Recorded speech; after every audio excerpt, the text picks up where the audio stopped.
आर्यन, आज तुम फिर अपनी मम्मी से मिलने गए थे? घर में घुसते ही नेहा ने डायरेक्ट आर्यन से पूछा। आर्यन ने पहले कुछ सोचा, फिर जवाब दिया, नेहा, वो मेरी मम्मी है। पिताजी की तबीयत ठीक नहीं रहती है। माँ हमेशा प्रॉब्लम में रहती है। मैं उनका इकलौता सहारा हूँ। नेहा को इन बातों से कोई फर्क नहीं पड़ रहा था। चेहरा बनाते हुए नेहा ने कहा, वो सब मैं नहीं जानती।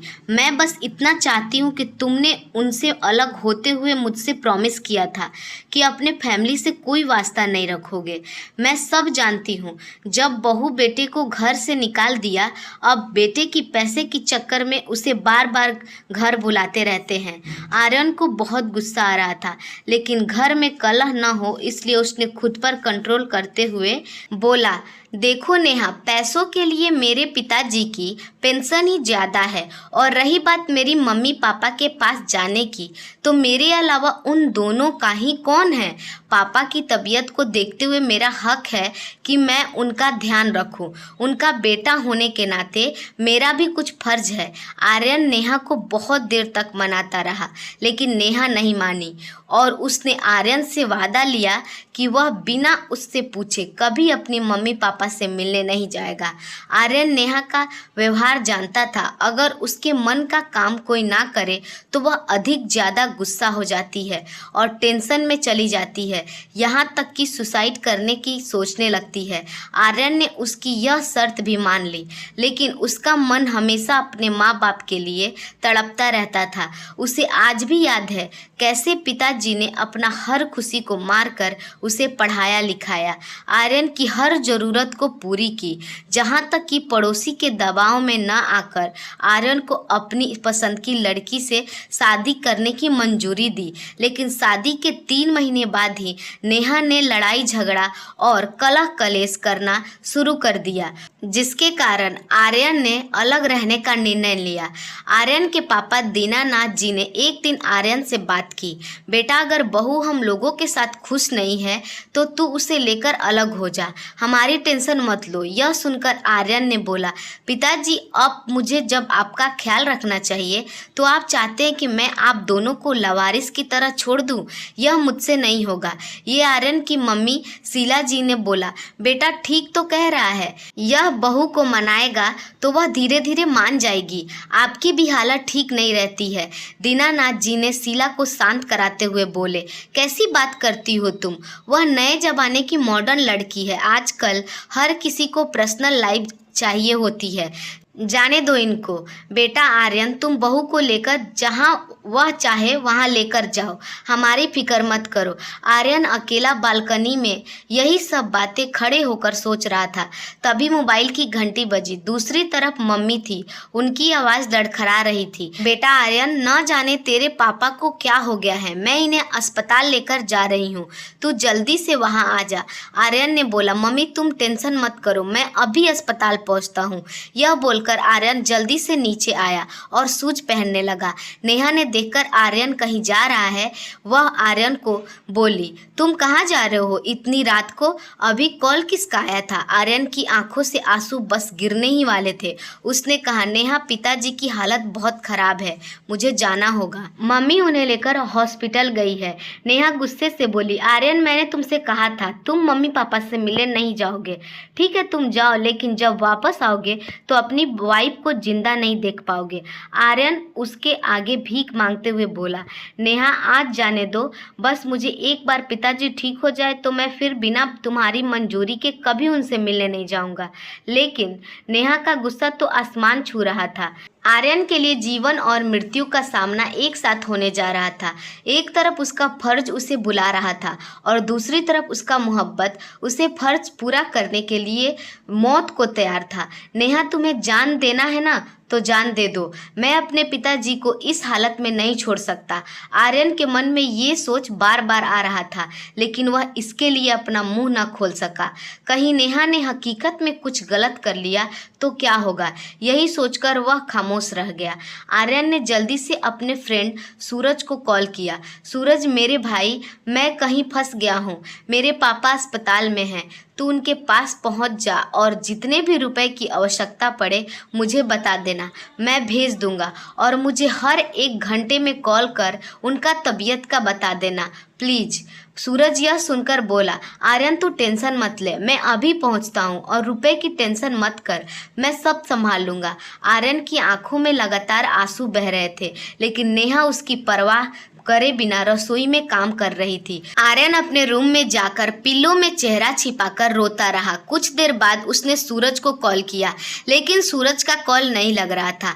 आर्यन और बेचैन हो गया था। तभी उसे ख्याल आया कि हो सकता है पिताजी ऑपरेशन थिएटर में हो, वहाँ मोबाइल ऑफ रखना पड़ता है। इसी तरह अपने दिल को मन को समझाता रहता था। कुछ देर बाद नेहा आई और बिस्तर के एक तरफ मुंह फेरकर सो गई, जैसे आर्यन कोई अपराध करने जा रहा था और जिसे नेहा ने पकड़ लिया हो। कुछ देर बाद आर्यन ने फिर से सूरज को कॉल लगाया, लेकिन कॉल नहीं लगा। आर्यन का मन बहुत बेचैन हो रहा था, उसके हाथ पैर ठंडे पड़ रहे थे। वह अपने आप को कोस रहा था कि क्यों उसने नेहा से मोहब्बत किया। आज तक उसकी हर जिद मानता रहा, जबकि उसे उसकी बात से कोई परवाह ही नहीं पड़ता। कुछ देर बाद मोबाइल की घंटी बजी। क्या बात है सूरज, पिताजी कैसे हैं? तेरा कॉल नहीं लग रहा था। सूरज का कॉल देखते ही आर्यन ने एक ही सांस में सारे सवाल पूछ डाले। सूरज बहुत रोते हुए बोला, आर्यन संभाल अपने आप को, तू ही टूट जाएगा तो बाकी फैमिली को कौन संभालेगा? तू जहाँ भी है जल्दी से अस्पताल आ जा, तुम्हारे पिताजी हम सबको छोड़कर इस दुनिया से चले गए हैं। यह सुनते ही आर्यन के कदमों तले जमीन निकल गई। ये क्या हो गया? अभी सुबह को ही वह अपने पिताजी से मिलकर आया था। काश वो आखिरी वक्त में अपने पापा के साथ होता। वह चिल्ला चिल्लाकर रोने लगा। उसकी आवाज़ सुनकर नेहा उठी और पूछने लगी, क्या बात है आर्यन, तुम रो क्यों रहे हो? आर्यन ने उसे दूर धक्का देते हुए बोला, सब खत्म हो गया नेहा, मेरे पिताजी और शायद तुम्हारा और मेरा रिलेशन भी। यह बोलकर बहुत तेजी से बाहर निकल गया। नेहा दौड़ती हुई उसके पीछे गई। आर्यन आर्यन चिल्लाते हुए भागी, लेकिन इससे पहले कि वह कुछ कह पाती आर्यन वहां से जा चुका था। नेहा की आंखों से भी लगातार आंसू बह रहे थे। कहीं अब आर्यन उससे नफरत तो नहीं करने लगेगा, कहीं उसे छोड़ तो नहीं देगा। यही सोचकर वह रोती रही। अगले दिन आर्यन के पिताजी के घर पर सारे पड़ोसी इकट्ठे हो गए थे। आर्यन एक तरफ कोने में उदास बैठा था। तभी वहां नेहा आई। उसने आर्यन को देखा, लेकिन आर्यन को तो जैसे होश ही नहीं था। फिर वह अपनी सास से मिलकर रोने लगी। उसकी रोने की आवाज़ सुनकर एक बार आर्यन ने उसकी ओर देखा और नजरें फेर ली। आर्यन ने भारी मन से अपने पिता को अंतिम संस्कार दी। आज उसके पापा को दुनिया को छोड़े 7 दिन हो चुके थे। इन 7 दिनों से नेहा भी वहीं रह रही थी, लेकिन आर्यन ने एक बार भी नेहा से बात नहीं की। यह बात शीला जी अच्छे तरह से टेकअप कर रही थी। दीनानाथ जी की 13वीं के अगले दिन शीला जी ने आर्यन और नेहा को एक रूम में बुलाया। आर्यन नेहा को देखकर उठकर जाने लगा। बेटा मेरी बात सुनो, मैंने ही तुम दोनों को यहाँ बात करने के लिए बुलाया है, लेकिन मुझे कोई बात नहीं करनी मम्मी। पिताजी की बात मानकर मैं तुम लोगों से अलग हो गया, लेकिन अब मैं आपके साथ रहूँगा, चाहे आप कितना भी बोले। मैं आपको छोड़ के कहीं नहीं जाऊँगा और इसे जहाँ जाना है ये चली जाए। यही सुनकर नेहा रोने लगी। शीला जी ने उसे शांत कराया और कहा, बेटा ये 2 चिट्ठी तेरे पिताजी तुम दोनों के नाम से छोड़ गए थे, एक तेरे लिए और एक बहू के लिए। आर्यन ने जल्दी से चिट्ठी मम्मी के हाथ से ले ली, जैसे उसे पिताजी को पाने का एक और मौका मिल गया हो। उस चिट्ठी में लिखा था, बेटा मुझे मालूम है कि बहू हम दोनों के साथ नहीं रहना चाहती, लेकिन मुझे पता है मेरे जाने के बाद तुम मम्मी को लेकर बहुत परेशान होगा, उन्हें अकेला नहीं छोड़ेगा। फिर से इसे लेकर घर में कलह होगा, इसलिए मैं तुमसे एक प्रॉमिस लेना चाहता हूँ कि अपने पापा की आखिरी इच्छा पूरी कर और बहू का कहना मानकर उसे साथ ले जा। तेरी मम्मी के लिए मैंने पहले ही वृद्धा आश्रम में व्यवस्था कर दिया है, वह वहाँ खुशी से रहेगी। कभी कभी उससे मिलने चले जाना। अगर तू मुझे प्यार करता है तो मेरी आखिरी इच्छा जरूर पूरा करेगा। इधर नेहा ने भी अपनी चिट्ठी खोली। उसमें लिखा था, बेटी तू टेंशन मत कर, मेरा आर्यन भावनाओं में बह जाता है। मैं जानता हूँ वह मेरे बाद यहाँ रहने का जिद करेगा, तुमसे झगड़ा भी करेगा, लेकिन तू टेंशन मत ले। मैं चाहता हूँ तुम दोनों हंसी खुशी रहो। मेरी चिट्ठी पढ़ने के बाद वह तेरे साथ चलने के लिए तैयार हो जाएगा। मेरा आशीर्वाद हमेशा तुम दोनों के साथ रहेगा। चिट्ठी पढ़ते ही नेहा आर्यन के पैरों में गिर गई। आर्यन, मुझे माफ़ कर दो। पापा जी जैसे भगवान को मैंने उनके बेटे से अलग किया, इसकी सज़ा मुझे मिलनी चाहिए। तुम मुझे डाइवोर्स दे दो। शीला जी ने नेहा को उठाकर गले से लगा लिया। खबरदार बहू, जो फिर कभी ऐसी बात कही। तुम्हारे पापा जी का एक ही सपना था कि तुम दोनों हमेशा खुश रहो। आज वो तुम दोनों को देखकर कितने दुखी हो रहे होंगे। नेहा शीला जी के पैरों में गिर गई। माँ जी, अब मैं हमेशा आपके साथ रहूंगी। आर्यन भी रो रोकर अपनी माँ से लिपट गया। नहीं मम्मी, मेरे रहते तुम वृद्धा आश्रम कभी नहीं जाओगी।